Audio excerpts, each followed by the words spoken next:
Garrick Vance believed that the expensive leather of his shoes gave him the right to trample over anyone in a uniform.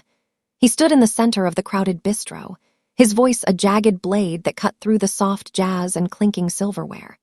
Before him, Kalani Rhodes stood with her hands shielding her face, her simple black uniform a stark contrast to the aggressive, muscular frame of the man shouting inches from her ear.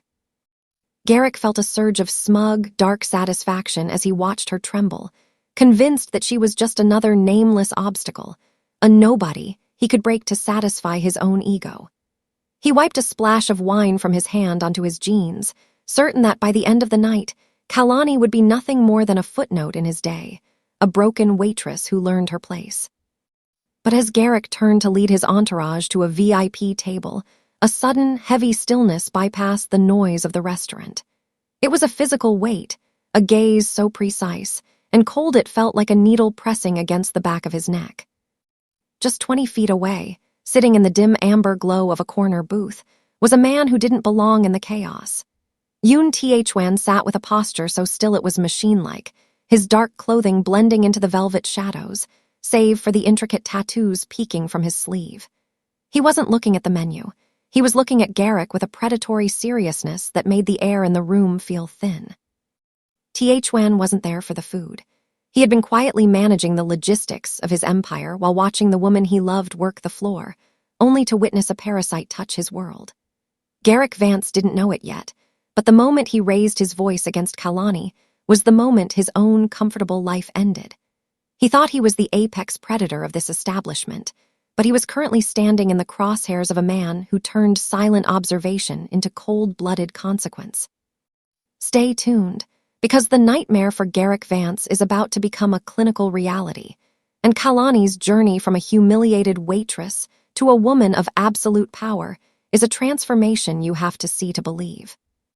Before we proceed, I would love to know where you are watching from. Drop your city in the comments below, like this video, and subscribe to the channel if you believe that every bully eventually meets their match. Now, let's dive into the story. The restaurant was a symphony of high-end static, the clatter of plates and the hushed tones of the elite. Yoon Tae-Hwan sat in the driver's seat of his own silence, his mind cataloging every variable in the room.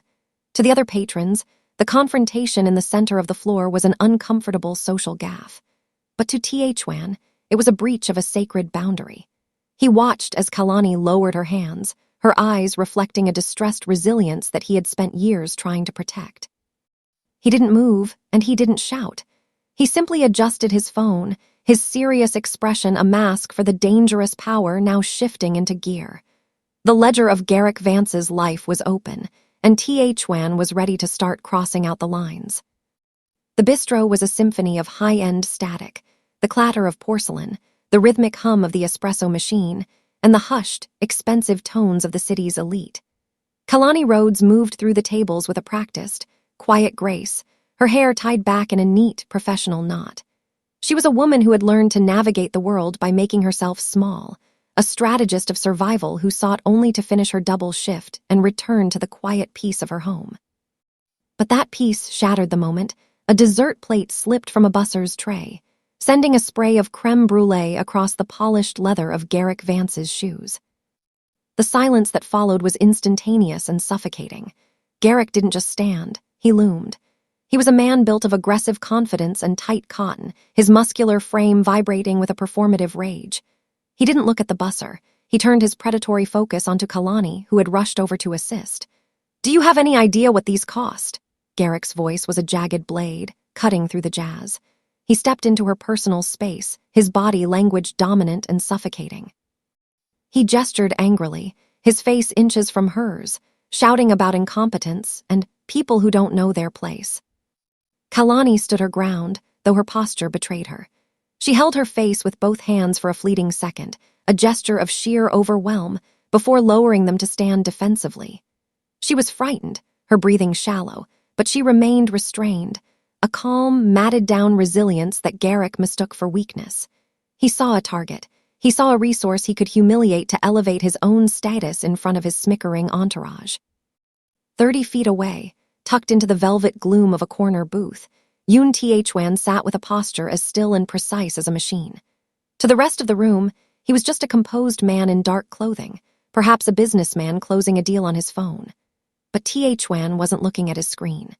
His dark, intense eyes were locked on Garrick, logging every micro-expression, every aggressive gesture, and the exact moment Garrick's hand made contact with the air near Kalani's face. Tae-Hwan's expression remained a mask of serious, hidden authority, but the atmosphere around the table had changed. The air felt thin, charged with a lethal, predatory seriousness. He watched the variable of Garrick Vance with a clinical assessment. In his world, a debt was being recorded, not in dollars, but in the cost of a woman's dignity. Garrick Vance thought he was the apex predator of the bistro, but as Tae-Hwan quietly closed his phone, the ledger of Garrick's life was already being balanced. The porcelain had cracked, and with it, the thin veil between Tae-Hwan's two worlds. The restaurant manager hurried over, his apologies a frantic stutter as he tried to de-escalate Garrick Vance's looming aggression. Kalani took a step back, her hands still trembling slightly, her eyes fixed on the floor to avoid the heat of the bully's gaze. In that moment of public erosion, she felt a familiar, grounding presence. She didn't look toward the corner booth, but she knew Tae-Hwan was there. To her, he was the man who made her tea every morning and listened to her dreams with a quiet, unwavering devotion. She lived in the warmth of his logistics career, a world of spreadsheets and late-night calls that she believed were the mundane gears of a middle management life. Across the room, Tae-Hwan remained a study in absolute stillness. His phone was pressed to his ear, but he wasn't speaking to a shipping coordinator. He was speaking to a ghost, a man who lived in the digital architecture of the city's debts. As he watched Garrick Vance point a finger at Kalani's chest, Tae-Hwan's mind began to flip through a different kind of ledger. This was the predatory seriousness that governed the underworld, a clinical space where every action had a precise, often terminal, cost. To the world, he was a silent patron. To the syndicate, he was the final word on who breathed and who ceased to exist. "Trace the name Garrick Vance," Tae-Hwan said into the receiver, his voice a low, melodic threat that didn't carry past his table. "Check the shell companies, the offshore holdings, and every cent he owes to the Obsidian houses. I want a full audit of his life by the time he reaches his car." He didn't blink as Garrick laughed, a loud, jarring sound of unearned dominance. Tae-Hwan saw a man who believed his bank account was a shield, unaware that the person who held the keys to those vaults was currently measuring him for a coffin. The duality of his existence was a razor's edge. One ledger contained the grocery lists and the anniversary dates he shared with Kalani, the soft, human parts of him that he guarded with a ferocious sanctity. The other ledger was written in blood and forced signatures, a record of those who had dared to disturb the peace of his empire. As the manager finally led Garrick away to a private table, Tae-Hwan's eyes softened for a fraction of a second as they met Kalani. He offered her a small, nearly imperceptible nod, the quiet authority of a husband promising that everything would be okay. But as he stood up to leave, the shadow returned to his gaze. The debt had been recorded, and in Tae-Hwan's world, the collection process was about to be surgical. The shift ended not with the usual exhausted trek to the bus stop, but with the silent arrival of a car that Kalani had never seen before. It was a matte black sedan, its windows dark enough to swallow the restaurant's neon glow. Tae-Hwan was already standing by the rear door, his tailored suit a sharp silhouette against the humid evening air. He didn't say a word as he took her hand. His touch was warm and steady, a stark contrast to the clinical precision with which he ushered her into the vehicle. As the door closed with a heavy, pressurized thud, Kalani realized the interior didn't just smell of expensive leather. It felt like a vault. "T, what is this?" she whispered, her voice still brittle from the afternoon's humiliation.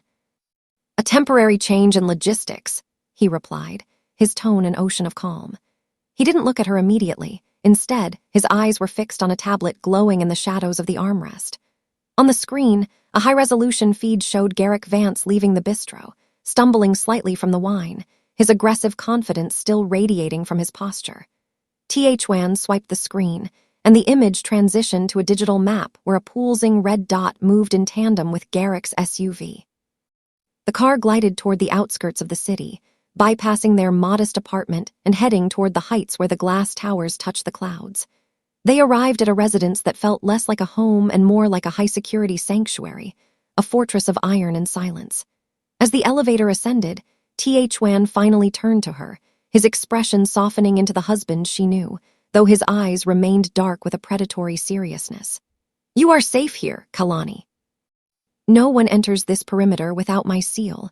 Rest, I have a ledger to balance." While Kalani was being settled into the silk-lined quiet of the penthouse, the city below began to shift. In the velvet gloom of the streets, 4 unmarked motorcycles pulled out from a warehouse in the industrial district. These were Tae-Hwan's private security detail, men who moved with the synchronized lethality of a single shadow. They didn't use sirens or shouts, they used the infrastructure of the city itself. They shadowed Garrick's vehicle through every turn, cataloging his stops and the people he spoke to. To Garrick, the world felt the same as it always did, loud, chaotic, and ripe for his taking. He had no idea that a perimeter was being drawn around his life, a circle that was shrinking with every passing minute. The hunt had begun, not with a roar, but with the silent, rhythmic clicking of keys and the steady hum of engines in the dark. Garrick Vance accelerated his SUV through the neon-soaked arteries of the city. The adrenaline from his outburst at the bistro still hummed through his veins like a cheap stimulant. To him, the incident was already shrinking in the rearview mirror, a trivial conquest over a woman he considered a social ghost. He pulled into the underground parking of an exclusive, members-only cigar lounge, a place where men of his tax bracket traded favors and inflated their egos.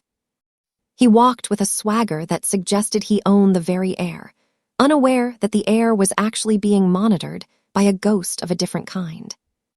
As Garrick settled into a plush leather armchair, a glass of aged scotch in hand, he began to recount his triumph to his associates. He laughed about the clumsy waitress and the stunned silence of the room, his voice booming with the toxic, aggressive confidence of a man who believed his name was a suit of armor. He felt untouchable in this gilded rat hole, surrounded by the familiar scents of cedar and expensive tobacco. He was a predator in his natural habitat, oblivious to the fact that every word he spoke was being transmitted to a matte black sedan idling 3 blocks away. Outside the lounge, the syndicate's invisible hand was moving with surgical precision. A man in a nondescript technician's uniform stood by a utility box, his fingers flying across a handheld terminal. With a few keystrokes, he bypassed the lounge's encrypted firewall, gaining access to the private servers and security feeds. He wasn't looking for footage of the bistro. He was looking for the variables that governed Garrick's reality. He uncovered a ledger of coerced loans, offshore accounts used for tax evasion, and a series of high-stakes gambling debts that Garrick had kept hidden from his board of directors. Inside the lounge, Garrick's phone vibrated on the marble tabletop. He glanced at it, a restricted number, and dismissed it with a flick of his thumb, returning to his story. He didn't notice the way the light on his device flickered, a silent indicator that his entire digital life was being siphoned.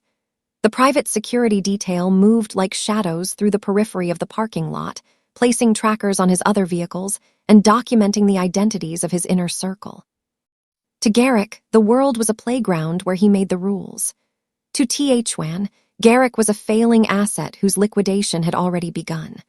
The rat was safe in his hole for now, but the perimeter was closing, and the light at the end of the tunnel was actually the oncoming glare of a ledger that was about to be closed with terminal finality.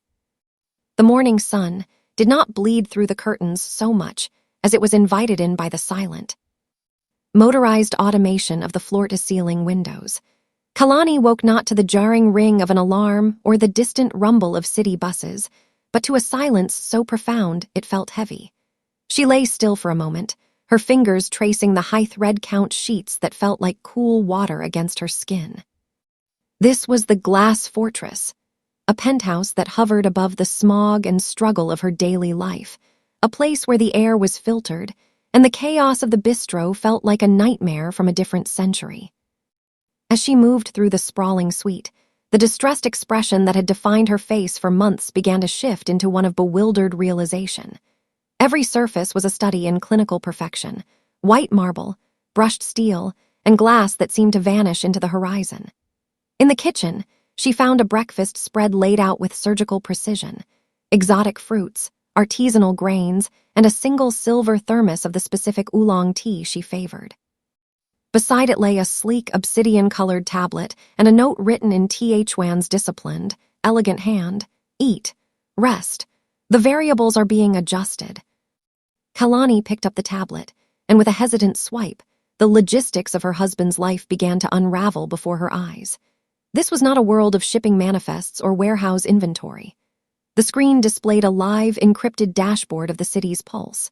She saw real-time feeds of secure docs, heat maps of financial transactions, and a directory of names that made her breath catch: high-ranking officials and corporate titans, all categorized under a single heading: the syndicate. She realized then that the late-night calls and the business trips were the maneuvers of a man who didn't just work in the city, but owned the infrastructure beneath it. Her husband was not a middle manager.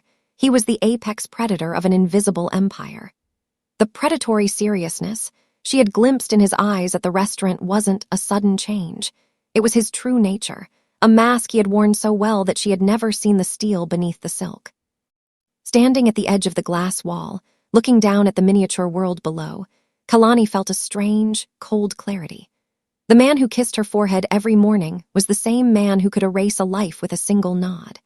She was no longer a waitress struggling to pay for her past.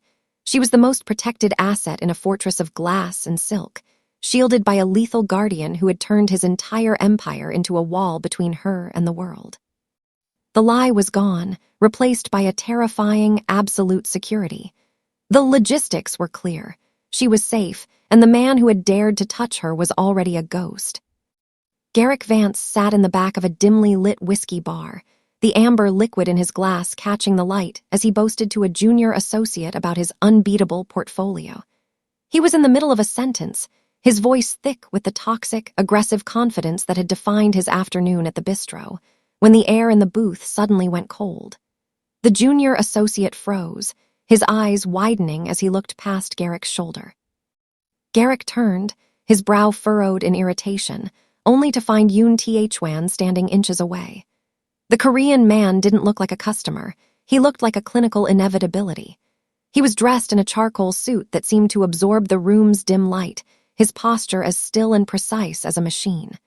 Without a word, Tae-Hwan slid a sleek obsidian tablet across the mahogany table. "Watch," Tae-Hwan said.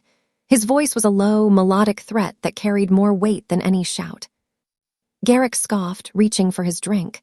"Do you know who I—" "Watch," Tae-Hwan repeated, his dark eyes locking onto Garrick, with a predatory seriousness that bypassed the bully's ego and struck straight at his survival instinct. Garrick looked down. The screen didn't show stock market trends or logistics manifests. It played a high-resolution, multi-angle feed of the bistro from 3 hours ago. There was Garrick, looming over Kalani. There was the moment he raised his hand, but as the video continued, it shifted. It showed Garrick's private office from a hidden angle, him signing a series of forged documents to cover a gambling debt. It showed his private car, his home, and finally, a live feed of the very table where he sat now. "That's a violation of privacy," Garrick hissed, though his hand began to tremble, the ice in his glass clinking against the crystal. "I'll have you sued into the dirt." "You have no dirt left to stand on," Tae-Hwan replied calmly. He leaned in, his voice dropping to a whisper that felt like a physical strike. "I am the man who holds the titles to your debt, Garrick.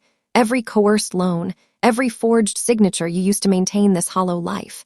They are all in my ledger now. You thought you were the apex predator because you could bully a woman in a uniform, but you were merely a variable I was waiting to solve." Tae-Hwan reached out and tapped the screen, pausing it on a close-up of Kalani's distressed expression. "You touched my world. And in my world, the collector doesn't just ask for payment. He takes the assets that no longer belong to you." Garrick looked up, the aggressive confidence drained from his face, replaced by a hollow, terrified realization. The quiet man from the corner booth wasn't a witness. He was the architect of the nightmare Garrick was just beginning to inhabit. The collector had arrived, and the debt was about to be settled with terminal precision. The basement of the whiskey bar was a different world. a concrete hollow where the smell of expensive tobacco was replaced by the cold, damp scent of iron and stagnant air. Garrick Vance sat on a metal folding chair, his muscular frame looking small and brittle under the single, harsh bulb that hummed overhead. Across from him, Yoon Tae-Hwan stood with his hands folded behind his back, his posture as still and precise as a machine. On the table between them lay two items, a high-end fountain pen and a rusted, heavy-duty shovel.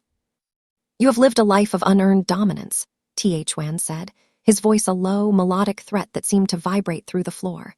"You siphoned the dignity of those you deemed beneath you, believing your name was a shield, but that name is now a liability I have liquidated." He stepped into the light, the tattoos on his arm catching the glare like a warning.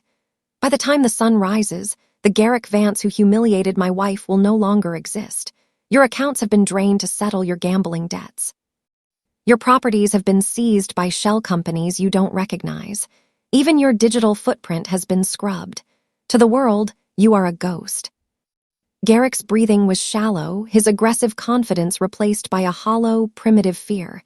He looked at the pen, then at the shovel, his mind racing to find a variable he could control. "You can't do this," he croaked, though the words felt empty even to him. "There are laws, there are." "I am the law of this territory," Tae-Hwan interrupted, his dark eyes locking onto Garrick with a predatory seriousness. "The pen is for the documents that formally surrender your remaining assets to a trust in Kalani's name. It is the path of a silent, quiet disappearance. The shovel," Tae-Hwan paused, his expression a mask of clinical indifference. "The shovel is for the debt that cannot be paid in currency. It is for the manual labor of a man who has never worked a day in his life, buried in the foundations of the docks where my shipments arrive. You will work until the debt of that slap is settled. And in my world, that is a very long time." Tae-Hwan leaned in, his voice dropping to a whisper that felt like a physical strike. "Choose the pen or the shovel, Garrick. Either way, your existence as a predator is over. You are now merely a resource to be managed." Garrick reached for the pen with a trembling hand, the realization hitting him that he was signing away his life to the very woman he had tried to break. He was no longer a king. He was a footnote in a ledger that was being closed with terminal finality. As the ink dried, Tae-Hwan offered a small, nearly imperceptible nod to the shadows. The extraction of Garrick's status was complete. The parasite had been removed, and the balance of power had shifted forever.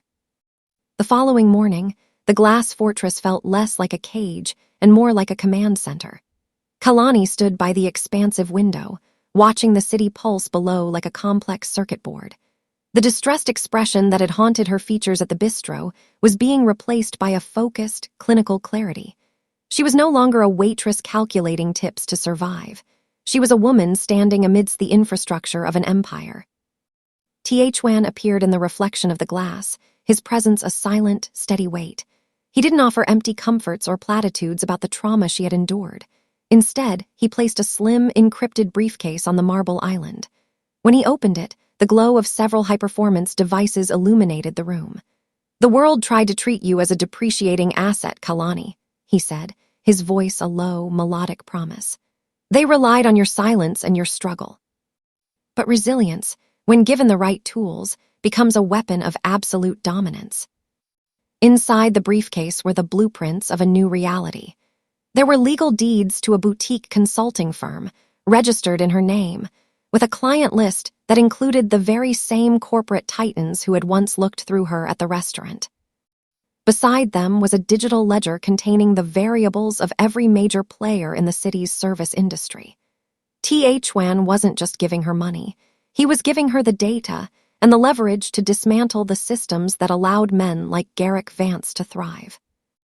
"You have the mind of a strategist," Tae-Hwan continued, his hand resting briefly on her shoulder. "You've spent years navigating the moods of the powerful from the sidelines. Now, you will manage them from the heights." He provided her with a private security detail, men who moved with the same predatory seriousness as his own, and a network of analysts who reported only to her. Kalani picked up the master key to the firm, its weight a physical manifestation of her new authority. She realized then that her husband hadn't just removed the parasite, he had provided the soil for her to grow into something formidable. Her past was no longer a weight, but a dataset she could use to outmaneuver any opponent. The infrastructure of power was now hers to command. She wasn't just protected, she was armed with the kind of influence that didn't need to shout to be heard. As she looked back at the city, the fear was gone, replaced by a cold, strategic ambition. The Waitress was dead, and the architect of a new order had taken her place.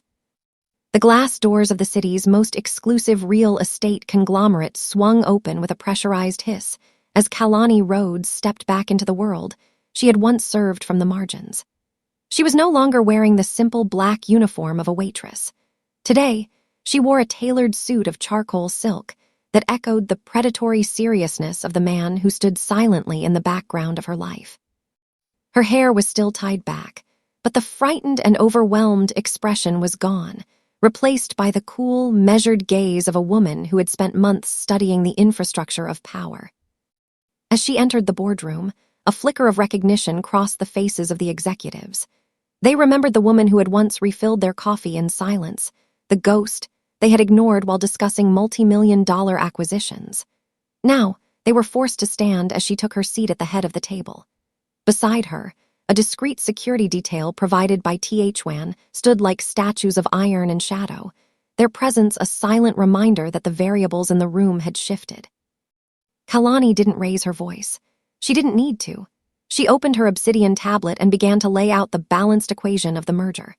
With the surgical precision of a master strategist, she revealed the forged signatures and coerced loans that had been propping up their struggling subsidiaries, debts that her new firm now owned in full. She watched as the men who once looked down on her began to sweat, their aggressive confidence evaporating in the face of her clinical assessment. "The market doesn't care about your lineage or your loud voices," Kalani said, her voice a low, melodic threat that commanded the room's absolute silence. "It cares about the ledger, and according to my data, you are currently operating on borrowed time." She was outmaneuvering them not with rage, but with the cold, strategic intelligence they had never credited her with. Every point she made was a physical strike against their egos. By the time the meeting concluded, she hadn't just secured the acquisition. She had reclaimed her dignity with a finality that made the past feel like a distant, shallow breath. As she walked toward the elevator, she caught the eye of the lead executive, a man who had once snapped his fingers at her for more cream. He couldn't even meet her gaze. Kalani stepped into the hall, her posture relaxed and focused. The distressed mindset was dead. She was the architect of her own empire now, backed by a lethal guardian, but moving forward by the strength of her own hand. The equation was finally balanced, and for the first time, Kalani Rhodes knew exactly what true dominance felt like. The transformation of Kalani Rhodes from a victim of public humiliation to a cornerstone of the city's corporate infrastructure serves as a profound masterclass in the nature of true dominance. Her journey illustrates a fundamental truth of the modern world. True power is silent. It does not need to shout in a crowded bistro or loom aggressively over those it deems smaller. It operates with a clinical, predatory seriousness that balances the ledger long before the bully even realizes he is in debt. The first lesson of Kalani's story is that dignity is non-negotiable. No one, regardless of their muscular frame or the weight of their wallet, has the right to siphon your peace or treat your existence as a depreciating asset. When Garrick Vance crossed that line, he wasn't just committing an assault. He was triggering a systemic response from an invisible empire. It reminds us that justice often comes from the watcher in the shadows, from the quietest person in the room who sees the variables you've ignored. Furthermore, this narrative proves that with the right infrastructure, a survivor can be rebuilt into a high-value asset. Kalani didn't just recover. She was provided with the tools of a strategist, turning her years of quiet observation into a weapon of absolute influence. She moved from the margins to the heights, proving that the best revenge is not a loud confrontation, but living a life so secured that the past can no longer touch you. Absolute dominance is the ability to walk into a room and know that the debt has already been paid, and the parasite has been permanently removed.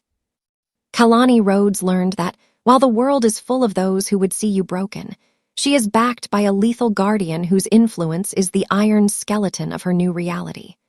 Her story is a testament to the fact that when the quietest person in the room finally speaks, the world has no choice but to listen. If you believe that every bully eventually meets their match, and that the ledger of justice always closes with terminal precision, hit that like button and share this story with someone who needs to find their inner resilience. Subscribe to the channel and join our community to ensure you never miss a moment of ultimate consequence. Remember, the debt is always collected. See you in the next story.